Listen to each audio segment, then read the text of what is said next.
تمہیں خدا کا واسطہ دے کر کے کہتا ہوں، اگر ماں تمہیں ڈانٹ دے تو کبھی زبان نہ لڑایا کرو، کبھی ماں سے زبان نہ لڑایا کرو۔ اللہ کو اکبر، ورنہ یاد رکھنا جس دن یہ کفن میں لپٹ کر قبرستان چلی گئی، آنا تو 2 بجے 3 بجے رات کو، کوئی تمہیں ٹوکنے والا نہیں ہوگا، کوئی تمہیں روکنے والا نہیں ہوگا۔ یہ ماں ہی تو ہے جو تمہیں روکا کرتی ہے، یہ ماں ہی تو ہے جو تمہیں ٹوکا کرتی ہے، یہ ماں ہی تو ہے جس کو تمہاری فکر ہوتی ہے، یہ ماں ہی تو ہوتی ہے اگر تو نہ ہو تو طرف جایا کرتی ہے۔ اللہ اکبر۔ اور تم کہتے ہو کتے کی طرح مت بھونکا کرو۔ او صاحب، میں نے دنیا دیکھی ہے، اگر کھانے پہ کسی کو تمہارا انتظار ہے تو وہ ماں ہوتی ہے، اگر روٹی ٹھنڈی ہو جانے کی فکر ہے تو وہ ماں ہوتی ہے۔ اللہ اکبر۔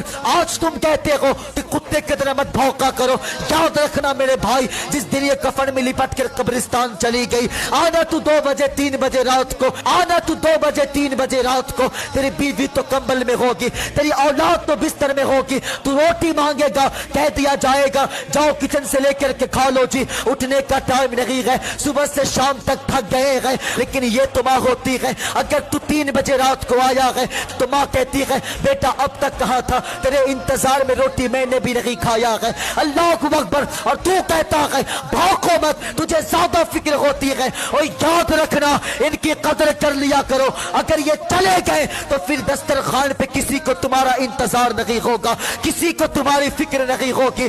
آؤ گے تم 2 بجے 3 بجے رات کو، تمہیں بستر تو نظر آئے گا لیکن سونے والی ماں نہیں ہوگی، کونے میں لاٹھی پڑی ہوگی لیکن پکڑنے والا باپ نہیں ہوگا، تمہیں ٹوٹا چشمہ تو دکھے گا لیکن لگانے والی ماں نہیں ہوگی۔ پھر اٹھانا اپنی ساری دولت اور چلے جانا کسی امیر کے چوکھٹ پہ اور جا کر کے کہنا کہ مجھے وہ آواز لوٹا دو جو 2 بجے رات کو آیا کرتی تھی، مجھے وہ آواز لوٹا دو جو کبھی 3 بجے رات کو آیا کرتی تھی۔